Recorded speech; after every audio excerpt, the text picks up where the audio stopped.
हरि विमुखन को संग तजोरे मन हरि विमुखन को संग।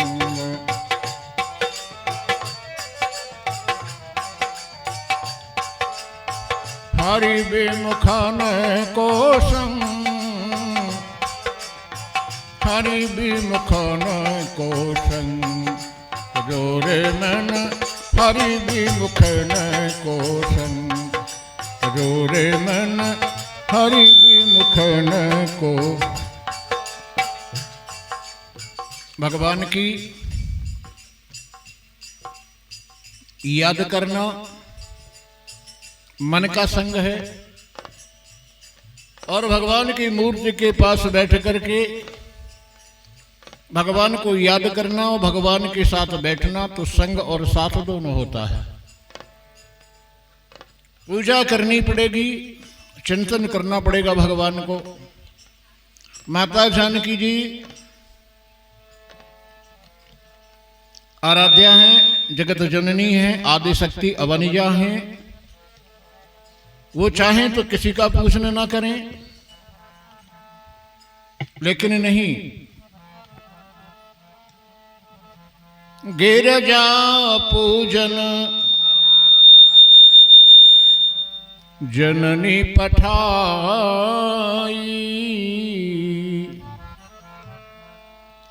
गिरजा जी की पूजना करने के लिए गई वो, तो पूजना अर्चना वंदना ये जब सब की जाती है तो संग भी होता है भगवान का और साथ भी होता है, लेकिन इनमें कुछ सामग्री की आवश्यकता भी होती है और वो सामग्री पूजा की पुजारी के पास अवश्य ही होनी चाहिए जो पूजा करने आया है। आज जानकी जी सखियों के साथ जब पूजा करने के लिए चली तो गीत गाती हुई चल रही हैं। चलो री गौरा पूजने को चलिए, गौरा पूजने को चलिए, जाते सिया सुकुमार वारी जान। चलो री गौरा पूजने को चलिए, गौरा दर्शन करने चलिए, जाते सिया सुकुमार वारी जान।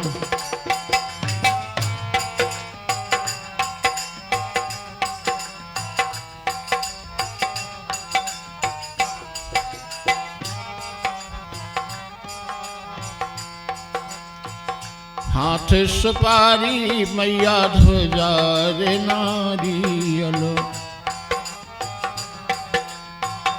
हाथ सुपारी और ध्वजा रे नारियल, ध्वजा रे नारियल और फूलन केरो हार वारी जहाँ। चलो री गौरा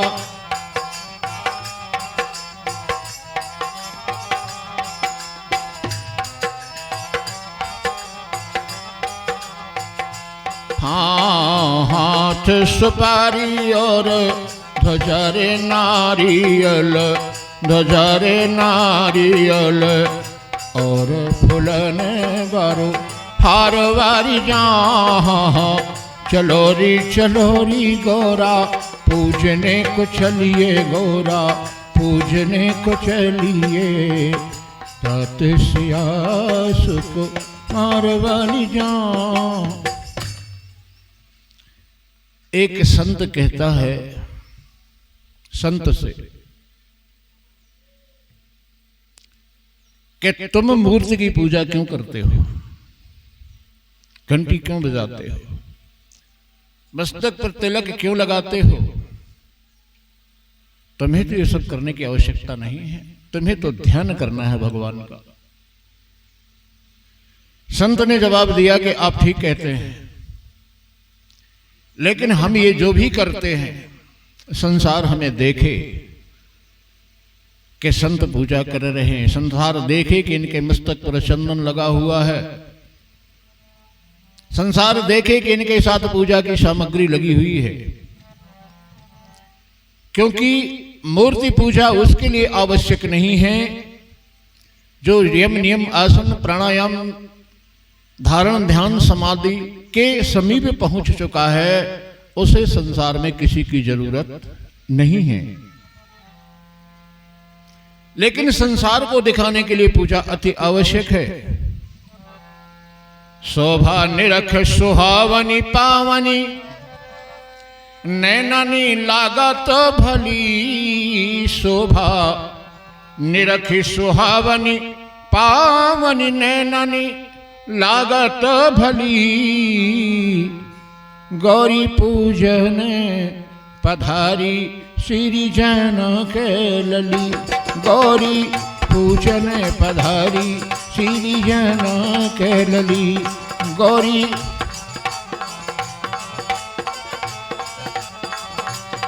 शोभा निरख सुहावनी पावनी, नैनन लागत भली। शोभा निरख सुहावनी पावनी, नैनन लागत भली।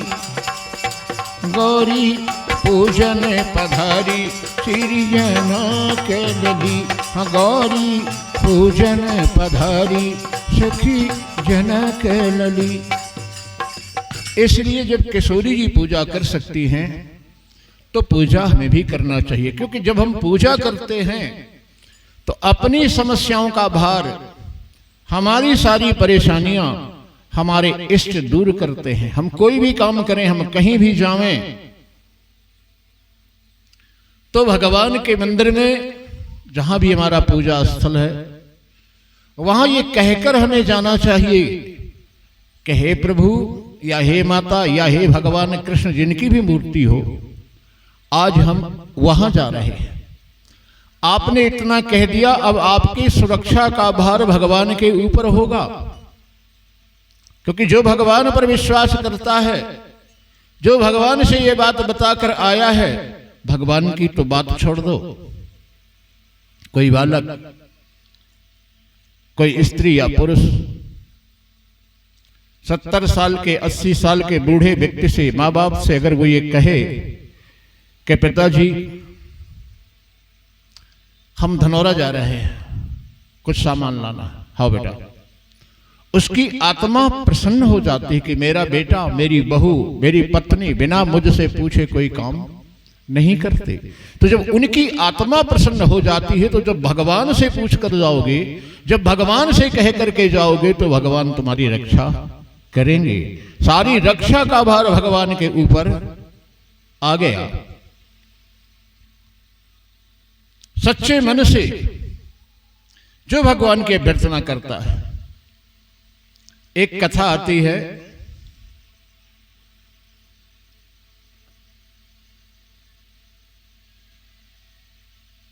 एक नारी बहुत सरल थी, बहुत सीधी थी, और उसकी बेटी का विवाह था।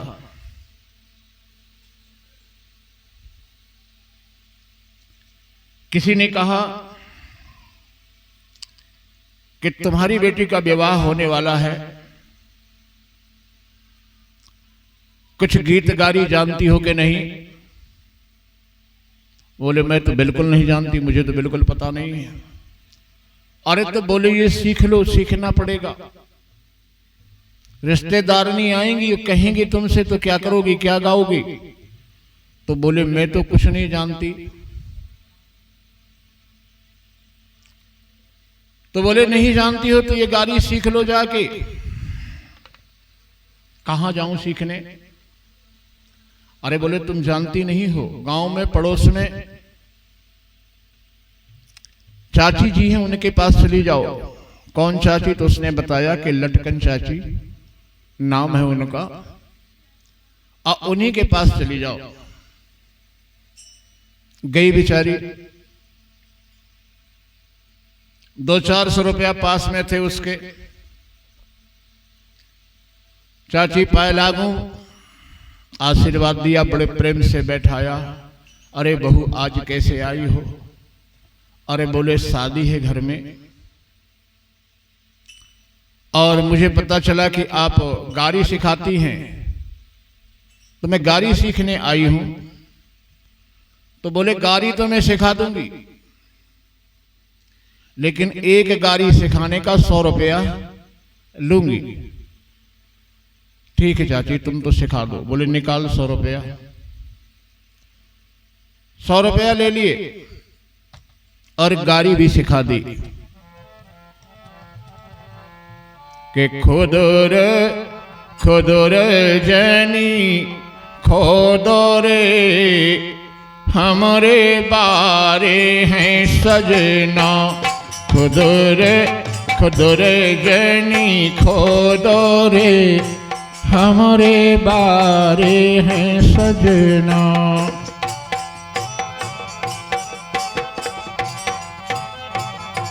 हमारे बारे हैं सजना। खुदरे खुदरे जनी खोदरे हमारे बारे हैं सजना। बोले हो गई? हो गई? बोले हाँ। और 100 रुपए में तुम किसी का घर लेना चाहती होगा? जितनी गाड़ी थी हमने तुम्हें बता दी, बोल जाओगे तो दोबारा फिर 100 रुपए लगेंगे। और सीखना है? बोले हाँ चाची एक और सिखा दो। निकाल 100 रुपए। 100 रुपए फिर ले लिए। दूसरी गाड़ी सिखाई कि मुलोर मुलोर जनी हेरो रे हमारे बारे हैं सजना। मुलोर मुलोर जनी हेरो रे हमारे बारे हैं सजना।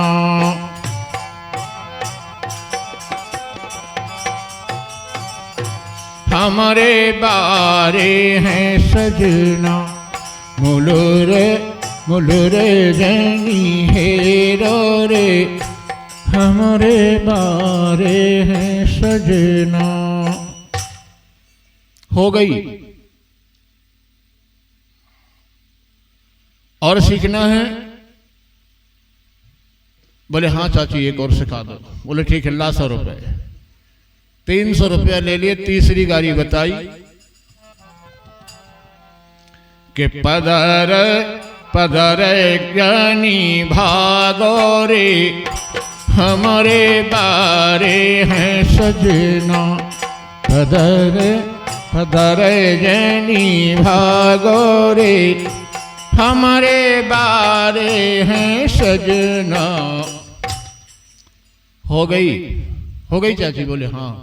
और बोले चाची एक और सिखा दो। 400 रुपया थे उसके पास, 100 रुपया और दिए।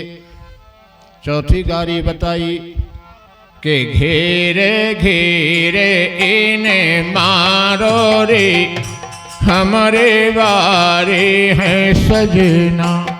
घेरे घेरे इन्हें मारो रे हमारे बारे हैं सजना। देखिए उस नारी का विश्वास। 400 रुपया में 4 गाड़ी सीख के आ गई। पति ने कहा कि हम जा रहे हैं, लोगों को निमंत्रण दे आवें, बेटी की शादी है। ठीक है। पति बेचारा चला गया निमंत्रण देने के लिए। रात हो गई, नहीं आया। पत्नी ने सारा काम किया। काम करते करते रात के 12 बज गए। अब उसने विचार किया कि 400 रुपया लगे हैं, अगर गाड़ी भूल गई तो 400 पानी में चले जाएंगे, तो गाड़ी तो याद कर ही लूं। ऐसा सोचकर वो पलंग पर लेट जाती है। उधर बदमाशों ने सोचा कि ये तो चला गया निमंत्रण देने, पत्नी अकेले है, सोच आ जाएगी, चलो दीवार काटें। और बहुत सारा शादी का सामान होगा, सब उठाकर ले जाएंगे। चोरों ने ये विचार किया और दीवार उधर खोदने लगे। पीछे से चोर दीवार खोद रहे हैं, वो गाड़ी याद कर रही है, तो पहली गाड़ी उसने याद करना शुरू किया कि खोदो रे जनी खोदो रे, हमारे बारे हैं सजना। खोदो रे जनी खोदो रे, हमारे बारे हैं सजना। एक चोर ने कहा कि ऐसा लगता है जाग रही है का। थोड़ा सा छेद बना लिया था, तो एक ने कहा कि तुम पीछे हटो, मैं देखता हूं। उसने सर अंदर करके देखा, तब तक उसकी दूसरी गाड़ी आ गई कि मोलो रे जैनी हेरो रे, हमारे बारे हैं सजना। मोलो रे जैनी हेरो रे, हमारे बारे हैं सजना। बोले बिल्कुल जान गई, मुंह निकाला, बोले बिल्कुल पक्का जान गई, इसमें धोखा नहीं है। अब यहां से भागना ही चाहिए, इसी में हमारी भलाई है। सब उठे भागने लगे, तब तक तीसरी गाड़ी आ गई के पदर जैनी भागो रे, हमारे बारे हैं सजना। पदर जैनी भागो रे, हमारे बारे हैं सजना। वो तो बेचारी गाड़ी याद कर रही है, उसे क्या पता है कि कहाँ क्या हो रहा है। भागने वालों ने अपना सामान उठाना शुरू किया जो खोदने खादने के लिए आए थे। तब तक चौथी गाड़ी आ जाती है कि घेरे इन्हें मारो रे, हमारे बारे हैं सजना। घेरे इन्हें मारो रे, हमारे बारे हैं सजना। चोर तो भाग जाते हैं। प्रातः काल जब देखा जाता है तो दीवार कटी थी। जो भगवान के भरोसे रहता है, जो विश्वास करता है किसी का, उसकी रक्षा भगवान अवश्य करते हैं, इसमें संदेह नहीं। अगर चोर चोरी करके ले जाएगा और प्रभु की कृपा आपके ऊपर है, तो ना जाने कहां से उसके बदले में किस तरह से तुम्हारे पास वो धन आएगा, इसकी कल्पना भी कोई नहीं करता है। तो इसलिए भगवान की पूजा अर्चना वंदना, कहीं भी जाओ भगवान से ये कह करके जाओ कि हम फला जगह जा रहे हैं। बेटा बीमार है तो सबसे पहले भगवान से कहो, लेकिन लोग क्या करते हैं, बेटा बीमार है, पैसे जल्दी लाओ, वो निकालो, तुम चाबी लाओ, गाड़ी स्टार्ट करो, जल्दी करो, उनसे कह देना पैसे लेकर आए। दुनिया भर की बातें करेंगे, लेकिन जिस मंदिर में पूजा करते हैं अपने घर में, उन भगवान के पास जाकर ये नहीं कह सकते कि प्रभु हमारा बालक बीमार है, हमारी बालिका बीमार है, हमारी पत्नी बीमार है, भगवान हम इसको लेकर जा रहे हैं, अब आप ही रक्षा करेंगे। अगर तुमने ऐसा कहा, ऐसा किया, ऐसा भगवान पर भरोसा किया, तो फिर अनर्थ नहीं हो सकता। लेकिन जब तुम अपने भरोसे हो जाते हो, अपनी ताकत के भरोसे हो जाते हो, अपने धन के भरोसे हो जाते हो, तो अब यहां भगवान की जरूरत नहीं है। अब तुम जानो और तुम्हारा काम जाने। बोलिए राजा रामचंद्र भगवान की जय। रंग भूमि जब सिया पगुधारी,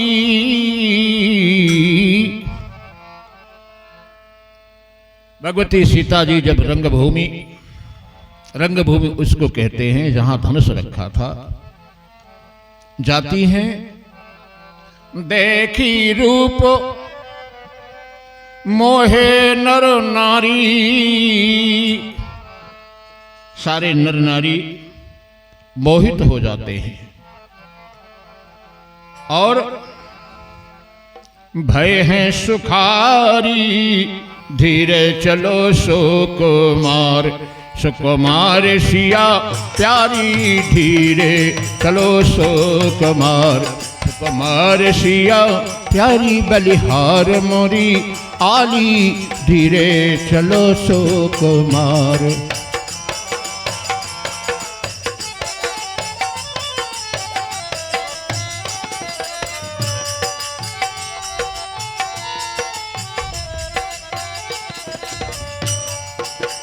पाणी सरोज सोह कर माला, पाणी सरोज, दोनों हाथों में माला लिए हुए हैं।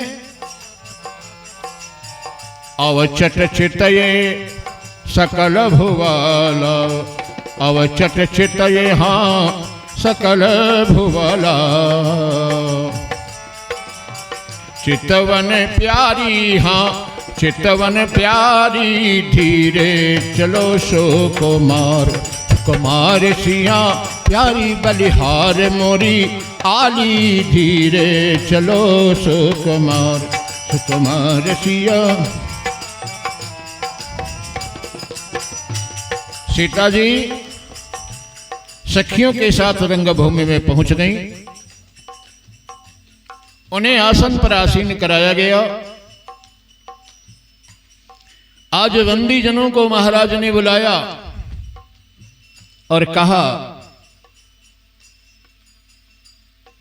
कि सभा के बीच में हमारे प्रण की घोषणा कर दो।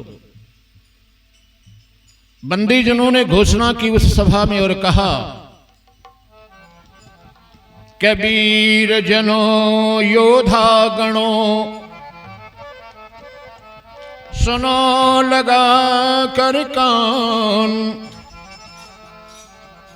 कहते हैं हम सभा में, कि नृप प्रण कियो महान। क्या प्रण किया है? ये महामहोत्सव समारोह,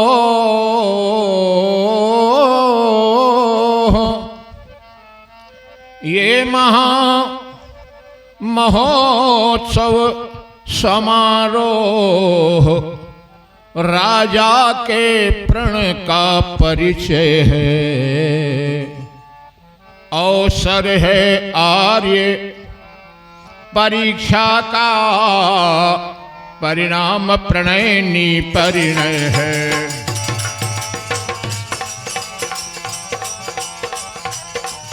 अवसर है आज परीक्षा का, परिणाम प्रणयनी परिणय है।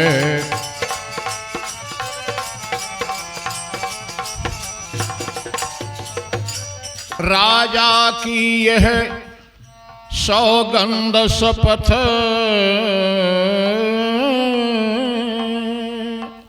राजा की यह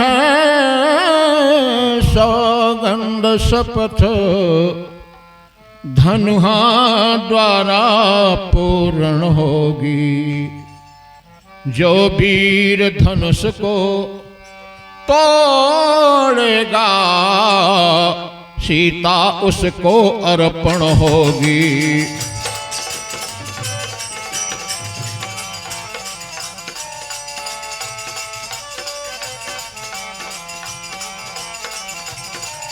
जो वीर धनुष को तोड़ेगा, सीता उसको अर्पण होगी।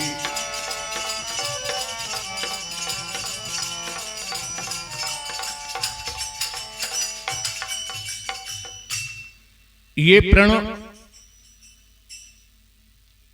महाराज का बंदीजनों ने जब सुनाया, नृप भुज बल विद शिवधनु राहु, गर्भ कठोर विदित सब काहू। ये धनुष मामूली नहीं है, बहुत भारी धनुष है। रावण बाण महाभट भारे, देख सरासन गवहीं सिधारे। सही पुरार को दंड कठोरा, राज समाज आज जोई जोरा। कुछ राजा तो धनुष के समीप ही नहीं गए, किंतु अविचारी अभिमानी राजा गए कैसे?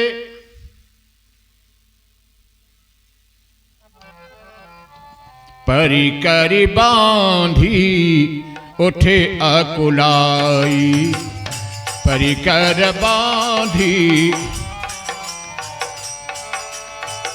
परिकर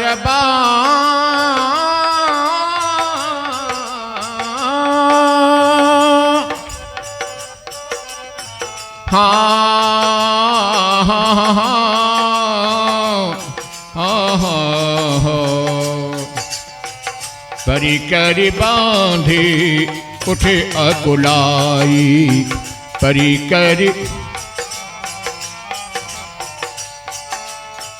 चले इष्ट देवन सिरनाई, चले इष्ट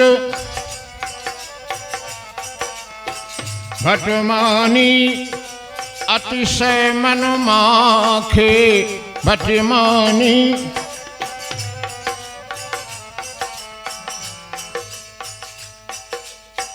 ये अपने मन के मनमुखी योद्धा हैं। ये धनुष क्या तोड़ेंगे? अब इन्होंने कमर कसी, परिकर कमर में बांधा जाता है, परिकर को बांधा और अकुलाते हुए उठे। कैसे उठे? अकुलाकर, क्योंकि इन्हें डर था कि कहीं ऐसा ना हो दूसरा राजा ना धनुष तोड़ दे, इसलिए जल्दी तो चले। और कैसे चले? पहले परिकर को बांधा। अब सोचो, इसके बाद में प्रणाम किया भगवान को, अपने इष्ट को। परिकर बांध चले अकुलाई और चले इष्ट देवन सिर नाई। पहले परिकर बांधा, अकुलाकर उठे, अब इसके बाद अपने देवताओं को मस्तक झुका रहे हैं। अब यहां विचार करने की बात है कि पहले परिकर बांधना चाहिए कि पहले मस्तक झुकाना चाहिए? पहले मस्तक झुकाना चाहिए। एक महात्मा जी ने इसका अद्भुत अर्थ किया है। उन्होंने बताया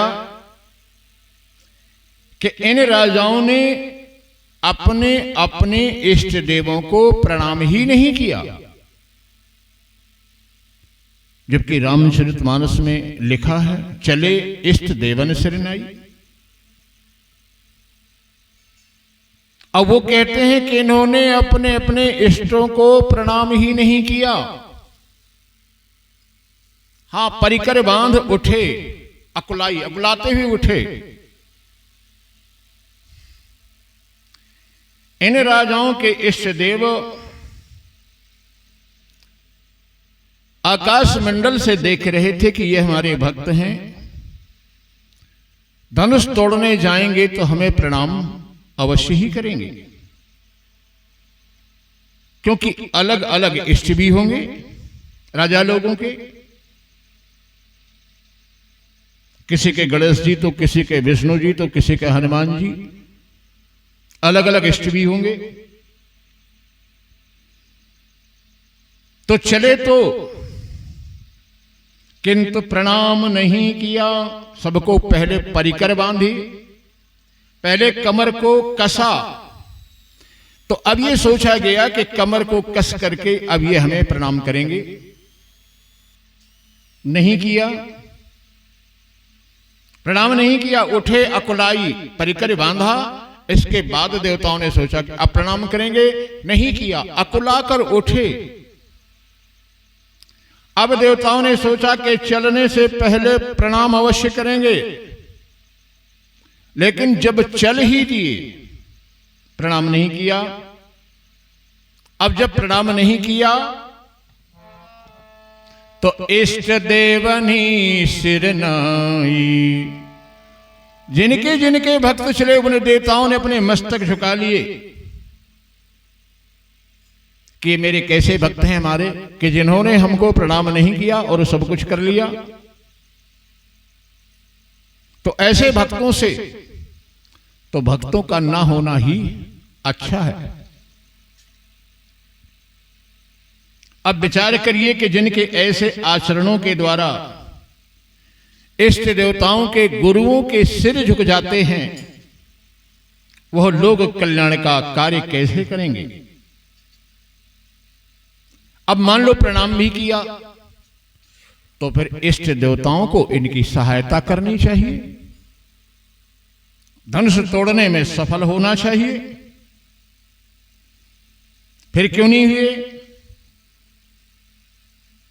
अब कोई राजा ऐसा है जो गणेश जी का भक्त है, कह रहा है हे गणेश जी हमसे धनुष टूट जाए, किंतु अन्य राजा भी सभा में बैठे हैं, उनके भी स्वामी गणेश जी हैं, तो वो भी कहते हैं हे गणेश जी इससे धनुष नहीं टूटना चाहिए, नहीं हम क्या तोड़ेंगे।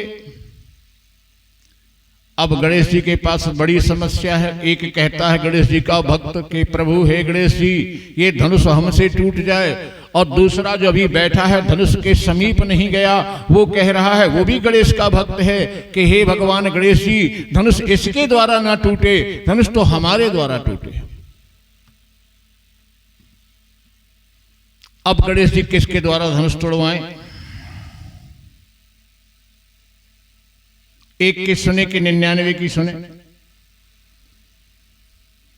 एक बात और थी कि जिनसे धनुष नहीं टूटा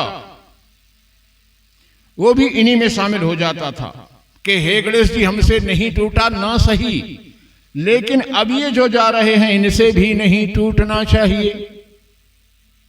तो अब गणेश जी किसकी किसकी सहायता करें, उनकी सुने कि उनकी सुने। टूटना तो दूर धनुष हिला तक नहीं।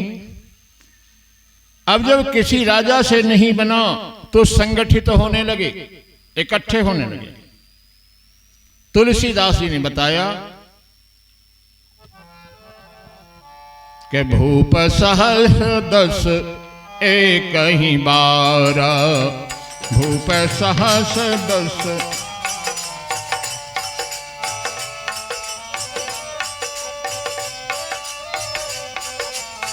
भूप सहस 10 एक ही 12, भूप सहस 10।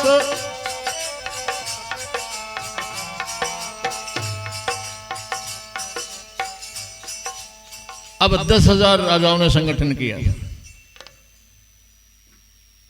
10,000 राजाओं ने जो संगठन किया तो आज की भाषा में एक राजा जरूर उनमें से ऐसा रहा होगा कि जो अपने को हीरो समझता होगा,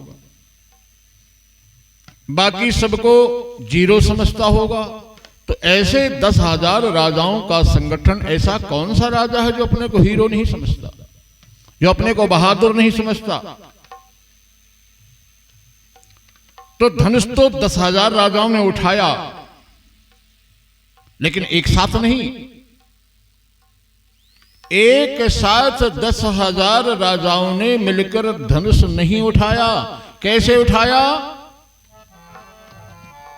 भूप सहस 10 एक ही 12, भूप सहस 10 एक ही 12।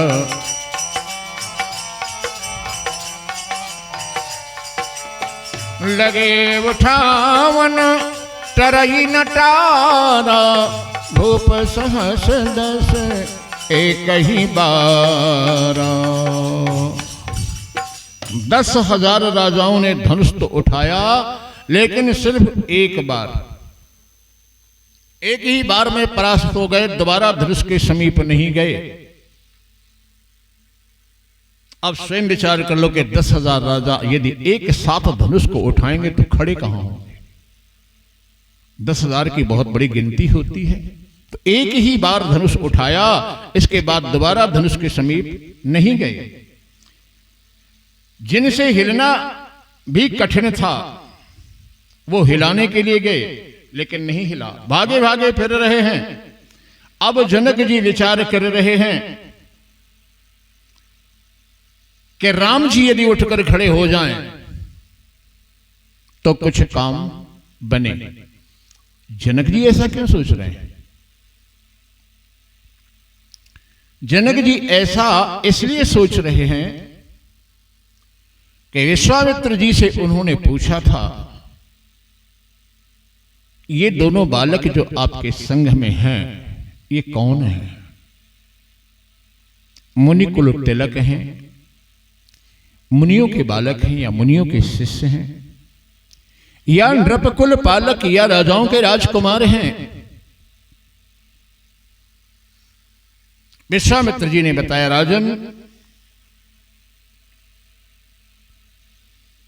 इन्हें हम अयोध्या से मांग कर लाए हैं, राजा दशरथ के पुत्र हैं। यज्ञ में मारीच सुबाहु ताड़का बहुत परेशान करते थे। जनक जी ने पूछा कि क्या यज्ञ सफल हुआ? विश्वामित्र जी ने कहा, हां, विश्व जानता है, सप्तलोक 14 भुवन जानते हैं कि इन्होंने हमारे यज्ञ को कराया पूर्ण सफलता से, राक्षसों को मारकर भगा दिया है। अब महाराज जनक उसी बात को ध्यान में रखकर विचार करते हैं कि यदि राम जी खड़े हो जाएं तो काम बन सकता है, किंतु उठेंगे कैसे? उठ तो सकते हैं राम जी, यदि लक्ष्मण जी उठ जाएं तो राम जी उठ जाएंगे, क्योंकि एक संबंध और है इनका, राम जी का और लक्ष्मण जी का। रघुपति कीरति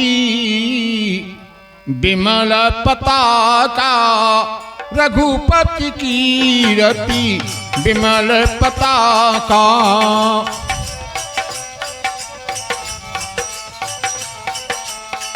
रघुपति कीरति बिमल पताका, दंड समान भयउ जस जाका, दंड समान हां भयउ जस जाका। झंडा कितना भी बड़ा क्यों ना हो, लेकिन यदि उसमें डंडा ना लगा हो तो झंडा क्या करेगा? क्या आकाश में लहरा सकता है बिना डंडा के? हम कहते हैं झंडा ऊंचा रहे हमारा, तो कब रहेगा?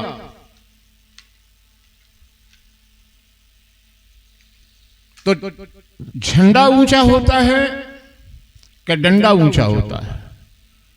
डंडा ऊंचा होता है तब वो झंडा को ऊपर ले जाता है। डंडा जैसे ही लगा, झंडा फहराने लगा, तो दंड उसको कहते हैं जो अपने ऊपर किसी को स्वीकार करे, और उद्दंड वो है जो अपने ऊपर किसी को भी स्वीकार नहीं करता। अब डंडा कैसे खड़ा हो? तो जनक जी तो परम ज्ञानी हैं, उन्हें क्रोध तो था नहीं, हो भी नहीं सकता है, क्योंकि महाराज जनक ऐसे महान योगी थे। एक बार महाराज जनक की सभा में एक राज नर्तकी नृत्य कर रही थी, और वो सोच रही थी कि महाराज मेरे नृत्य पर मुग्ध हो रहे हैं, लेकिन महाराज ने बताया, हे राज नर्तकी,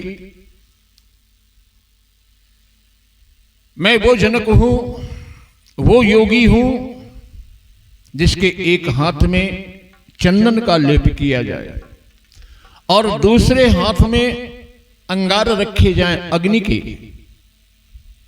तो अग्नि की उष्णता और चंदन की शीतलता का मुझे भान नहीं होता।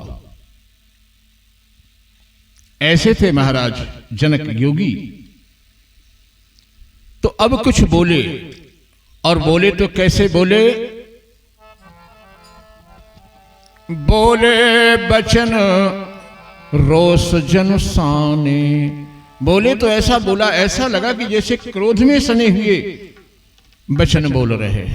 क्रोध तो नहीं आता ही नहीं, लेकिन ऐसा लगा। और उन्होंने कहा कि अब जनी को माखे भट मानी, अब जनी को माखे भटो मानी वीर विहीन महिमय जानी वीरो विहीन वीर विहीन महिमय जानी वीर विहीन महिमय जानी। माखे, माखे का मतलब होता है बोलना। अब कोई वीर अपने को महान योद्धा नहीं कह सकता। मैंने जान लिया वीर विहीन मही में जानी, ये पृथ्वी वीरों से शून्य हो चुकी है। हे द्वीप द्वीप के राजा गण, हम किसे कहें बलशाली है, अब हमको यह विश्वास हुआ पृथ्वी वीरों से खाली है।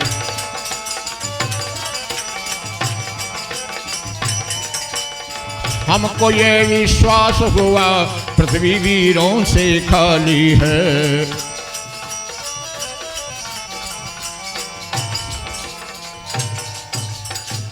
वीरों से खाली वसुंधरा,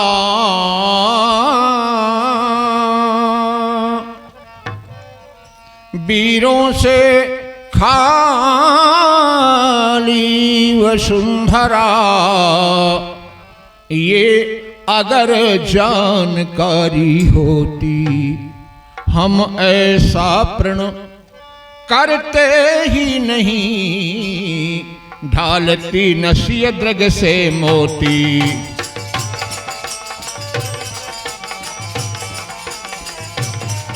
हम ऐसा प्रण करते ही नहीं, ढालती नसीय द्रग से मोती।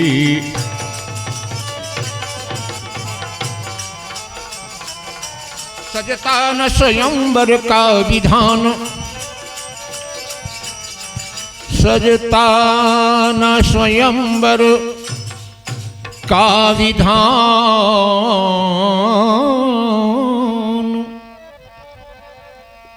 विकराल प्रतिज्ञा दृढ़ करके इतिहास सुवर्णिम वर्णों में कवि कौन लिखेगा दिल भर के।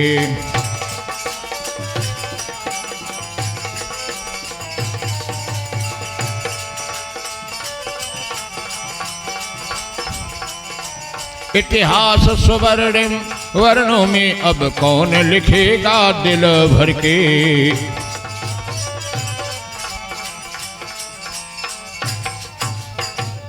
दुख भरी जान की देख देख,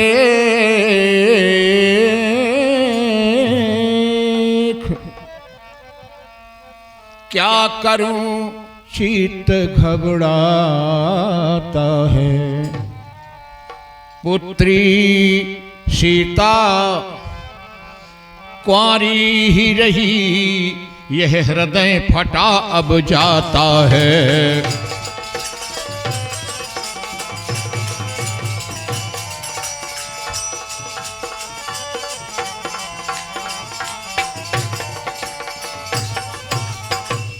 आसरा छोड़ ए राजा गणो, आसरा छोड़ प्रस्थान करो।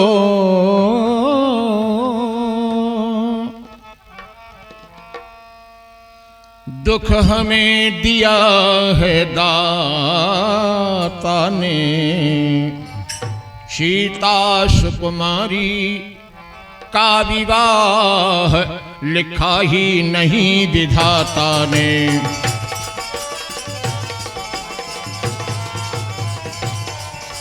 सीता सुकुमारी का विवाह लिखा ही नहीं विधाता ने।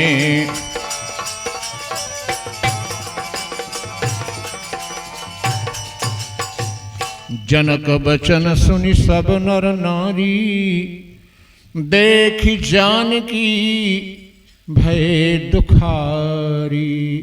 सारी सभा दुखित हो गई। मिथिला की,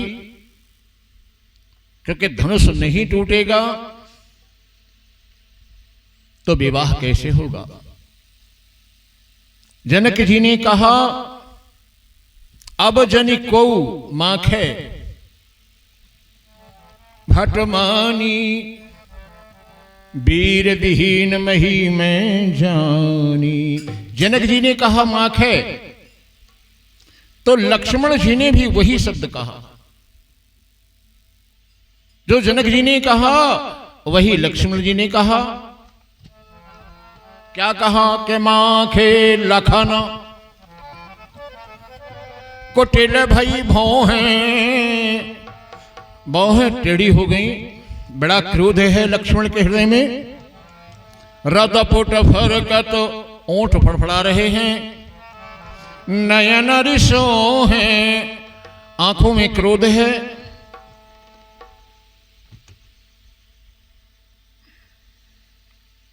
क्रोध तो लक्ष्मण जी को बहुत आया, पर एक समस्या थी वहां। कही न सकत रघुवीर डर, लगे बचन जन बाण। जनक जी के बचन तो बाण से भी ज्यादा पैने थे, लेकिन सामने भगवान राम बैठे हैं तो क्रोध तो किया, किंतु राम जी का डर है। तो ऐसा क्रोध भी धन्य है कि जिसमें भगवान का डर हो, और जिस क्रोध में भगवान का डर होता है उससे कभी भी कोई अमंगल कार्य नहीं होता। अब लक्ष्मण जी ने प्रभु को प्रणाम किया पहले, और प्रणाम करके फिर किसी ने कहा जनक जी ज्ञानवद्ध हैं, वयोवृद्ध हैं, ऐसा नहीं बोलना चाहिए। लक्ष्मण जी ने कहा हम शेषावतार हैं और यहां रघुवंश मणि बैठे हैं, अगर यदि मणि का अपमान हुआ तो फणी यदि अब भी नहीं बोलेगा तो कब बोलेगा। लक्ष्मण जी क्रोध में बोल रहे हैं। लक्ष्मण जी को क्रोध आया। अच्छा, एक बात विचार करने योग्य है कि क्रोध आना जरूरी है या नहीं। क्यों क्रोध आना जरूरी है या नहीं? अरे भाई, घर में रोटी बनाते हो, चूल्हा जलाने के लिए आग का होना जरूरी है कि नहीं? कि बिना आग के चूल्हा जल जाएगा। तो आग घर चलाने के लिए है, आग घर चलाने के लिए है, आग घर जलाने के लिए नहीं है। अगर चूल्हे से बाहर हो गई आग तो घर जला देगी, और अगर चूल्हे के अंदर मर्यादा में रही आग तो घर को चला देगी, जला नहीं देगी, चला देगी। इसी प्रकार क्रोध जीवन को चलाने के लिए है, लेकिन जीवन को जलाने के लिए क्रोध नहीं होता। क्रोध से अपने जीवन को नहीं जलाना चाहिए। और लक्ष्मण जी बोले कि सुनहु भानुकुल पंकज भानु, कहूं स्वभाव न कछु अभिमानु। हे प्रभु, मैं अपने स्वभाव के बस में होकर कह रहा हूं, अहंकार नहीं। कि रघुवंशी नमः जहां को होई, तेही समाज अस कहई न कोई। इनकी हिम्मत कैसे हुई ऐसा कहने की? कही जनक जस अनुचित बानी, विजय मान रघुकुल मणि जानी। जनक जी ने जिन अशोभित शब्दों का प्रयोग किया है, साफ शब्दों में जनक से कहा, जनक तुमने कहे जो बैन दिल पर तीर बैठे हैं। जनक तुमने कहे जो बैन दिल पर तीर बैठे हैं। जनक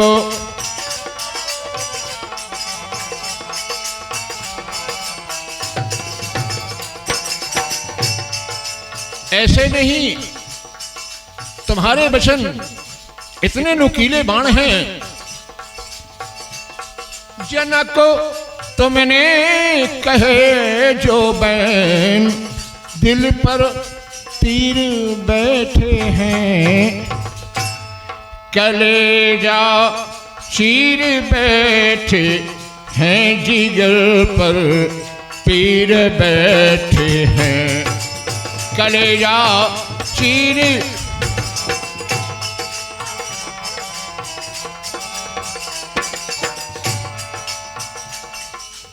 आप क्या समझते हैं राजन? अभी तलवार चल जाती न होते जो यहां रघुवर। राम जी यदि नहीं होते आपके इन वचनों पर अभी तलवारें चल जाती। देख रहे हैं आप, हजारों वीर नंगी कर लिए समशीर बैठे हैं। हजारों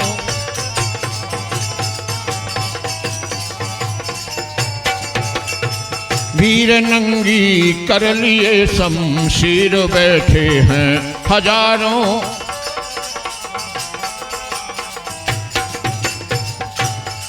हे राजन, आप नहीं जानते, चले आओ। कभी अपमान की बातें न क्षत्रिय वीर सुनते हैं। क्षत्रियों का अपमान यदि किसी ने किया उसे वो सहन नहीं करते, और सहन तो हमको भी नहीं हो रहा है। मगर हम क्या करें कि सामने रघुवीर बैठे हैं। मगर हम क्या करें कि सामने रघुवीर बैठे हैं। मगर हम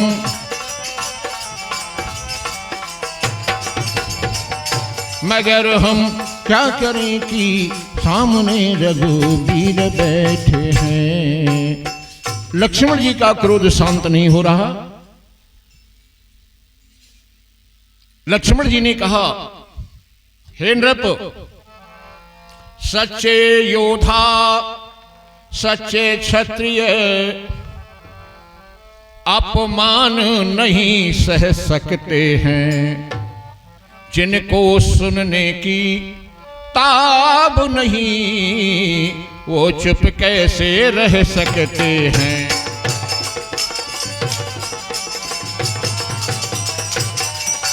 को सुनने की ताब नहीं वो चुप कैसे रह सकते हैं।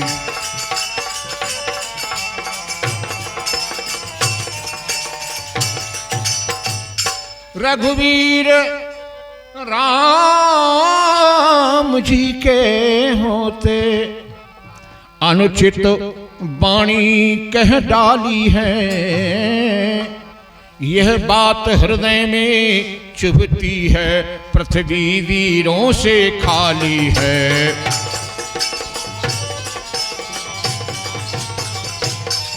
ये बात हृदय में चुभती है, पृथ्वी वीरों से खाली है।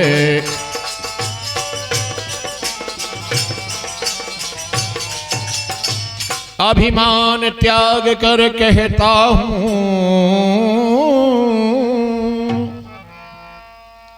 आदेश आपका पाऊं मैं। भगवान राम जी से लक्ष्मण जी कह रहे हैं, प्रभु यदि आपका आदेश हो जाए तो इस धनुआ की क्या है विषात, सारा ब्रह्मांड उठाऊं मैं।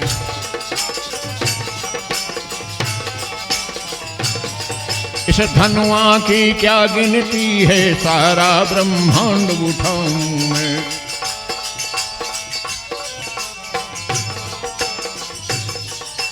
हे प्रभु, आप तो केवल आदेश कर दें, इस ब्रह्मांड को मैं हाथ में ही उठा लूंगा, फिर कच्चे घड़े समान इसे क्षण भर में फोड़ फाड़ डालूं, या गाजर मूली की नाई चुटकी में तोड़ ताड़ डालूं। ये धनुष पुराना घिसा पिटा तिनकेसा किस गिनती में है, सैकड़ों कोस तक ले दौड़ूं, इतना तो बल उंगली में है, मैं केवल उंगली से इस धनुष को उठाकर ले जाऊंगा।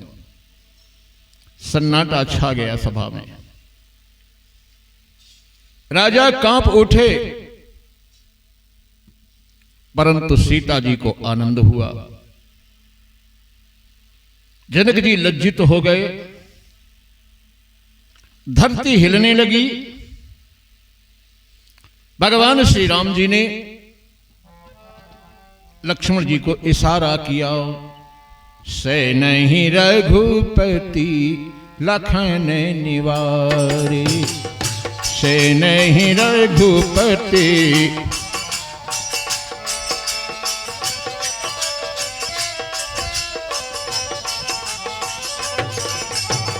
से नहीं रघुपति लखन निवारे। श्री राम जी ने लक्ष्मण को संकेत से शांत कराया और कहा, लखन तुम शांत हो बैठो, वृथा क्यों क्रोध करते हो, पिता के सम तुम्हारे हैं कि जिनसे आज लड़ते हो। महाराज शीरध्वज तो आपके पिता की तरह हैं और आप इनसे लड़ रहे हैं। हमें स्वीकार है भैया। राम जी ने लक्ष्मण से कहा, भैया हमें स्वीकार है भैया, अगर अपमान कर डालें पिता के पूज्य बचनों को, सखे अपमान क्यों माने। ये हमारे पिता के समान है, इनके बचनों को हम अपमानजनक समझें, ऐसा उचित नहीं है। प्रेम समेत निकट बैठा रे, प्रेम समेत निकट बैठा रे, प्रेम समेत निकट बैठा। प्रेम से लक्ष्मण जी को अपने पास बैठा लिया। अब विश्वामित्र जी ने भगवान श्री राम से कहा, हे राम, उठो राम, भंजहु भव चापा,